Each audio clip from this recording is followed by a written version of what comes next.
क्या कर रही है वानी? कहाँ गायब है तू तब से? 2 मिनट का बोलकर पूरे 10 मिनट में आ रही है तू वॉशरूम से। ढूंढ से की तरह लिपस्टिक या काजल खराब हो गया था तो तू वो ठीक करने लगी। तुझे पता है ना, हम यहाँ इंटरव्यू के लिए आए हैं, घूमने के लिए नहीं। वानी के वापस आते ही शार्वी ने उस पर सवालों की बौछार कर दी, लेकिन वानी का ध्यान इस वक्त शार्वी की बातों पर ना होकर इधर उधर था।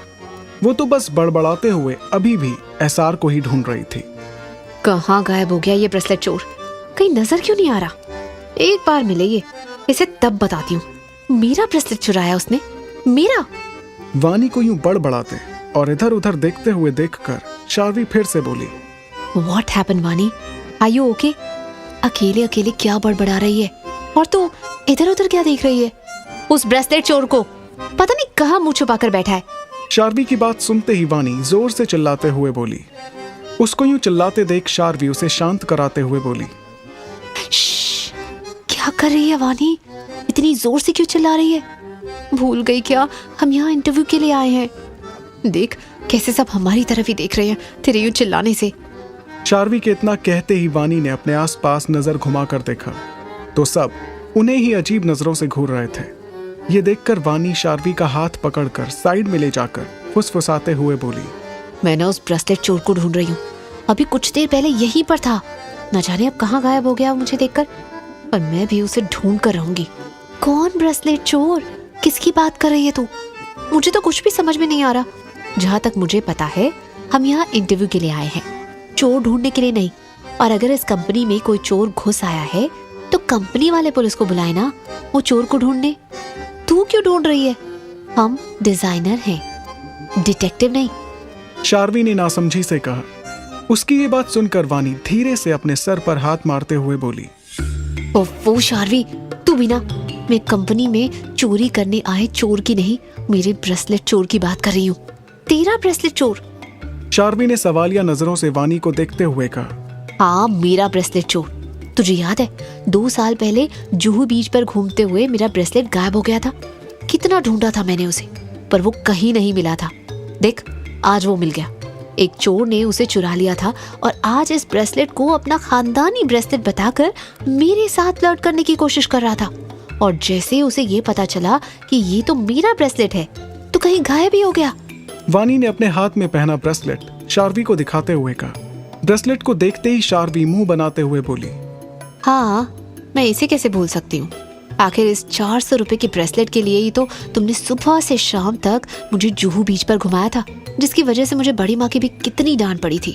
उसकी बात सुनकर वानी बोली, ओ हेलो, तुम्हारी बड़ी माँ, उन्हें तो बस मौका चाहिए तुम्हें डांटने का। वो तो वैसे भी हर बात में सुनाती रहती हैं। और ये मेरा लकी ब्रेसलेट है, पता है ना? जब ये गुम हुआ था मैंने पूरे दिन खाना भी नहीं खाया था। हाँ अच्छे से पता है, तुमने खाने को छोड़कर chips, chocolate, ice cream, cold drinks, burger, बाकी सब खाया था। शार्वी ने वानी को टोंट मारते हुए कहा। हाँ तो तुम मैं कितनी टेंशन में थी, टेंशन के मारे कुछ खाया ही नहीं जा रहा था। लेकिन ब्रेसलेट को ढूंढने के लिए एनर्जी तो चाहिए थी ना, बस इसीलिए वो सब खाया था। और अब ना तुम खाने को लेकर मुझे टोंट मत मारो। एक तो मैं वैसे ही परेशान हूँ उस चोर की वजह से। एक बार मिल जाए ना तो उसका तुम्हें मुंह नोच लूंगी। वानी ने मुंह बनाते हुए कहा। तभी शार्वी उसका हाथ पकड़कर बोली, चोर को बाद में ढूंढ लेना, पहले इंटरव्यू पर कंसंट्रेट करो। सुबह तो बड़ी बड़ी बातें करके मुझे यहाँ ले आई, अब खुद का ध्यान ही नहीं है इंटरव्यू पर। चलो अब हमारी बारी भी आने वाली होगी। ये कहते हुए शार्वी वानी का हाथ पकड़कर वेटिंग एरिया की तरफ ले गई, जहां पर सब अपनी अपनी बारी आने का वेट कर रहे थे। शार्वी ने देखा कि जो लोग अंदर जा रहे थे वो जा तो खुश होकर रहे थे, लेकिन बाहर आते वक्त उन सभी के चेहरे लटके हुए थे। तभी एक लड़की अपने पास खड़ी लड़की से फुल कॉन्फिडेंस में बोली, इन लोगों की शक्लें तो देखो, लगता है इन लोगों में से किसी को सिलेक्ट नहीं किया। देखना ये जॉब मुझे ही मिलेगी। तभी उसके साथ खड़ी दूसरी लड़की बोली, तुम इतनी कॉन्फिडेंट कैसे हो कि ये जॉब तुम्हें ही मिलेगी? ये सुनकर पहली लड़की बड़े ही एटीट्यूड से बोली, क्योंकि मेरे पास काबिलियत और ब्यूटी दोनों है। ये सुनकर दूसरी लड़की हंसते हुए बोली, और मैंने तो सुना है यहाँ पर ब्यूटी काम नहीं आती, लोगों का टैलेंट काम आता है। ये सुनकर पहली लड़की चिढ़ते हुए बोली, हाँ तो मेरे पास वो भी है। इससे पहले मैं एक बड़ी कंपनी में जॉब करती थी, पूरे 5 ईयर का एक्सपीरियंस है मेरे पास। तभी उस लड़की का नंबर आया और वो खुश होते हुए अंदर चली गई, लेकिन थोड़ी देर बाद ही वो मुंह लटकाते हुए वापस आ गई। उसको ऐसे देखकर वो लड़की जो थोड़ी देर पहले उससे बात कर रही थी, वो हंसते हुए बोली, क्या हुआ, जॉब नहीं मिली? लगता है तुम्हारी ब्यूटी काम नहीं आई। बॉस कुछ ज्यादा ही स्ट्रिक्ट है क्या? ये सुनकर वो गुस्से से बड़बड़ाते हुए बोली, स्ट्रिक्ट? स्ट्रिक्ट नहीं, रूड है, रूड। जाते ही सवाल पर सवाल शुरू कर दिए, एक नजर देखा तक नहीं। ये कहकर वो गुस्से से पैर पटकते हुए वहां से चली गई। शार्वी जो बड़े गौर से उन दोनों लड़कियों की बातों को सुन रही थी, वो अब थोड़ा नर्वस फील करते हुए वानी से बोली, वानी, सुना ना तूने अभी अभी उस लड़की ने क्या कहा? 5 ईयर का एक्सपीरियंस होते हुए भी उस लड़की को जॉब नहीं मिली। मुझे तो बस 3 साल का ही एक्सपीरियंस है। मुझे नहीं लगता मुझे ये जॉब मिलेगी भी। उसकी बात सुनकर वानी बोली, तू भी ना शार्वी, किसकी बात कर रही है? उस लड़की को देखकर ही लग रहा था कि वो लड़की यहाँ अपने टैलेंट के दम पर नहीं, अपनी ब्यूटी के दम पर जॉब पाने आई थी। और वैसे भी मैटर ये नहीं करता किसी कितने साल का वर्क एक्सपीरियंस है, मैटर करता है आप अपने काम को लेकर कितने डेडिकेटेड हो। तू ना फालतू की बातों की तरफ ध्यान मत दे, बस तुझे अपना बेस्ट देना है, ये याद रख, ओके? उसकी बात सुनकर शार्वी हल्के से मुस्कुराते हुए बोली, हाँ सही कहा तूने, मैं अपना बेस्ट दूंगी। उसकी बात सुनकर वानी बोली, ये हुई ना बात, और तुझे कम से कम खुद को प्रूव करने का टाइम तो मिलेगा। मुझे तो लगता है मुझे तो वो भी नहीं मिलेगा। वानी की बात सुनकर शार्वी नासमझी से बोली, मतलब?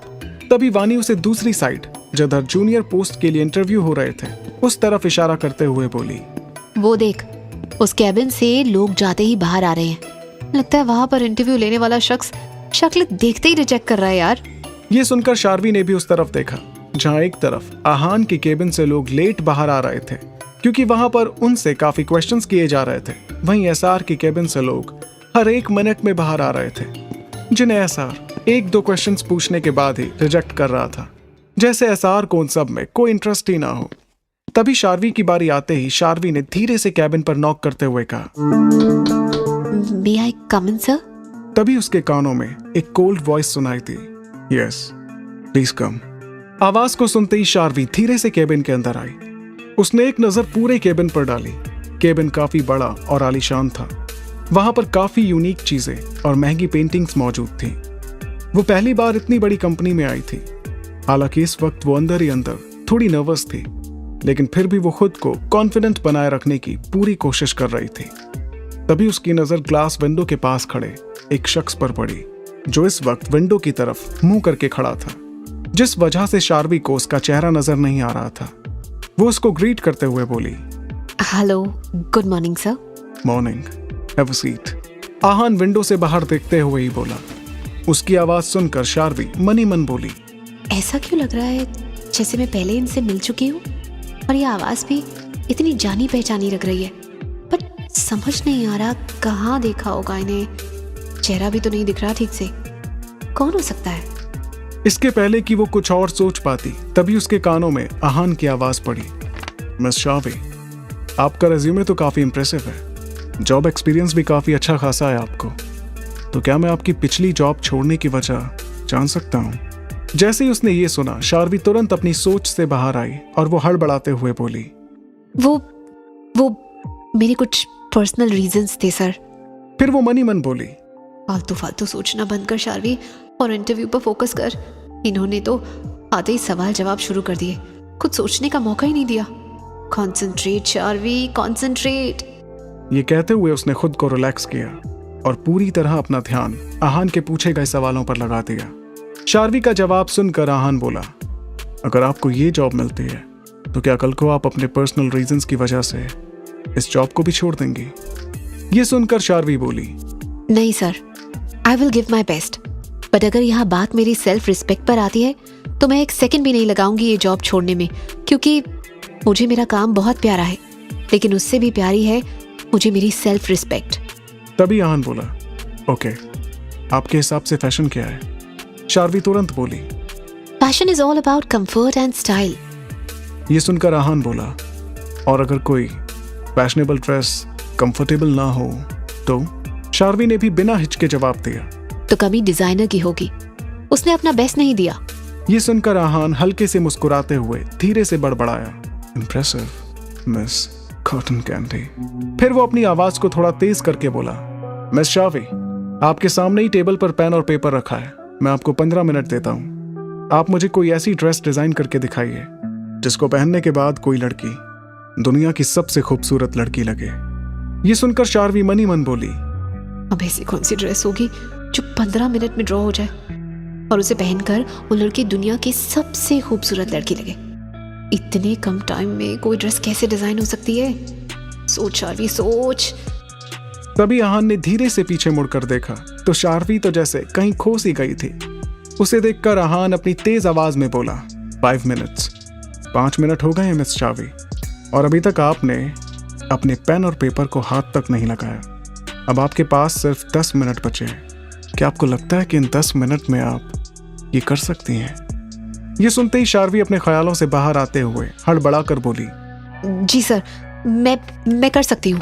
और फिर वो तुरंत ही कुछ सोचते हुए पेन और पेपर लेकर पूरी तरह ड्रॉ करने में बिजी हो गई। और आहान तो बस चुपके से उसे देखकर मुस्कुरा रहा था। जैसे ही 15 मिनट पूरे हुए, आहान तुरंत बोला, स्टॉप, आपके 15 मिनट्स पूरे हो चुके हैं मिस शावी। और ये कहते हुए आहान ने बिना पीछे मुड़े ही शार्वी की तरफ अपना हाथ बढ़ा दिया। ये सुनकर शार्वी ने भी तुरंत ड्रॉ करना छोड़कर वो पेपर आहान के हाथों में पकड़ा दिया। पेपर पर बनी डिजाइन को देखते ही आहान अपनी कोल्ड वॉइस में बोला, आपको ऐसा क्यों लगता है मिस शावी कि इस ड्रेस को पहनने के बाद कोई भी लड़की खुद को दुनिया की सबसे खूबसूरत लड़की समझेगी? ये तो सिंपल सा एक लहंगा है। क्योंकि ये सिर्फ एक सिंपल सा लहंगा नहीं, एक ब्राइडल लहंगा है। और ब्राइडल लहंगा सिंपल हो या स्टाइलिश, शादी के जोड़े को पहनने के बाद एक लड़की दुनिया की सबसे खूबसूरत लड़की लगती है। वो खुद की नजरों में ही नहीं, अपनी माँ पापा और अपनी लाइफ पार्टनर की नजरों में भी उस वक्त दुनिया की सबसे खूबसूरत लड़की होती है, इवन सेंटर ऑफ अट्रैक्शन भी। शार्वी ने फुल कॉन्फिडेंस के साथ जवाब दिया। उसका जवाब सुनकर आहान तुरंत ही पीछे मुड़ा और मुस्कुराते हुए बोला, congratulations miss Sharvi, you deserve this job. अब से आप रॉय ग्रुप्स की एक मेंबर हैं और मैं आपसे उम्मीद करता हूं कि आप हमारी एक्सपेक्टेशंस पर खरी उतरेंगे।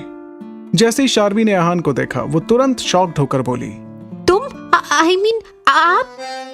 दूसरी तरफ वानी इस वक्त एसआर के केबिन में काफी देर से खड़ी थी और उसके सामने की चेयर पर ही एसआर दूसरी तरफ मुंह घुमाकर बैठा था, जिसकी वजह से उसका चेहरा इस वक्त उसे नजर ही नहीं आ रहा था।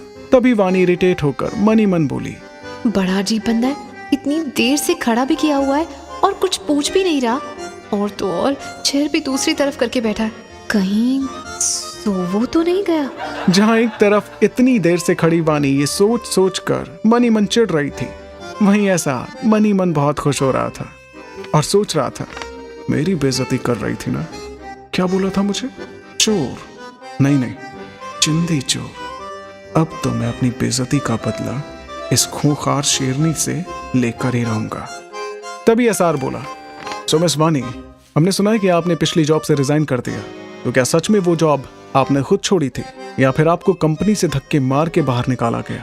ये सुनकर वानी, जो पहले ही काफी गुस्से में थी क्योंकि एसआर ने उसे 10 मिनट से बैठने तक को नहीं कहा था और काफी देर से कुछ पूछताछ भी नहीं कर रहा था, सिर्फ उसकी साइड पीठ किए कुर्सी पर बैठे हुए पेपर्स टर्न किए जा रहा था।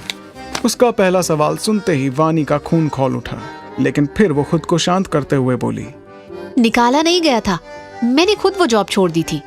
ये सुनकर एसआर बोला, और वो क्यों? ऐसा भी क्या कर दिया आपने जो जॉब छोड़नी पड़ी? ये सुनकर वानी चिढ़ते हुए बोली, वहां के बॉस को थप्पड़ मारा था। ये सुनकर एसआर हैरान होते हुए बोला, क्या थप्पड़? लेकिन थप्पड़ क्यों? वानी तुरंत बोली, क्योंकि उस घटिया आदमी ने बदतमीजी की थी। ये सुनकर एसआर भी जल्दी से बोला, किसके? आपके साथ? वानी बोली, नहीं, मेरी फ्रेंड के साथ। उसका जवाब सुनकर एसआर अपने दोनों गालों पर हाथ रखते हुए मनी मन बोला, ये तो बड़ी खतरनाक है, फ्रेंड के लिए बॉस को ही थप्पड़ मार दिया। एसआर, इससे तो बचकर ही रहना पड़ेगा। लेकिन तभी वो खुद से ही बोला, लेकिन मैं क्यों डरूं इससे? अब तो मैं बॉस हूं इसकी कंपनी का, डरेगी तो अब ये मुझसे। फिर वो वानी से बोला, आपका कोई बॉयफ्रेंड है? ये सुनकर वानी इरिटेट होकर मनी मन बोली, है? कैसा इंसान है ये?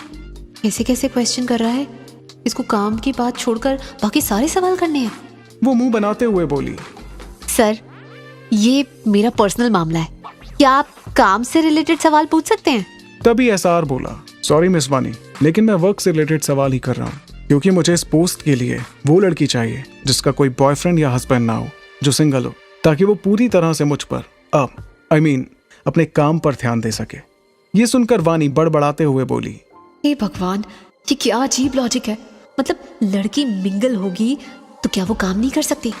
बड़ी ही अजीब कंपनी है ये तो।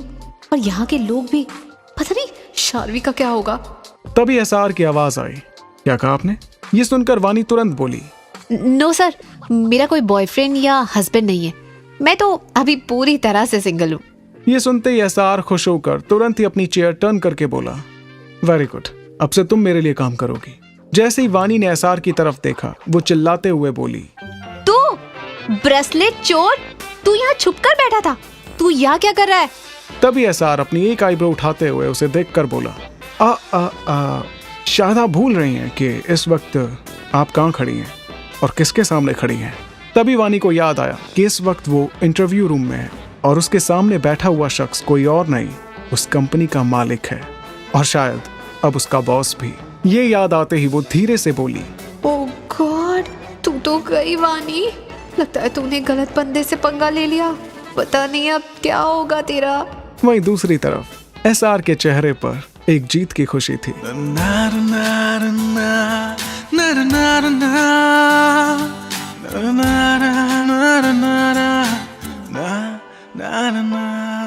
एहसास तेरा हर पल साथ है, अब तू ही जिंदगी है, तू जान है। एहसास तेरा हर पल साथ है, अब तू ही जिंदगी है, तू जान है। हेलो फ्रेंड्स, मैं हूँ आरजे रिवांश। उम्मीद है कि आपको ये कहानी पसंद आ रही होगी, और अगर आपने अभी तक मेरे चैनल को सब्सक्राइब नहीं किया है तो इस कहानी से जुड़े अपडेट्स सबसे पहले पाने के लिए अभी मेरे चैनल को सब्सक्राइब कीजिए, बेल आइकन को प्रेस कीजिए, स्टोरी को शेयर करना बिल्कुल मत भूलिए और नीचे थैंक्स बटन को प्रेस कर रिवांश को सपोर्ट कीजिए। हंसते रहिए, मुस्कुराते रहिए और सुनते रहिए रिवांश को। तू जान है।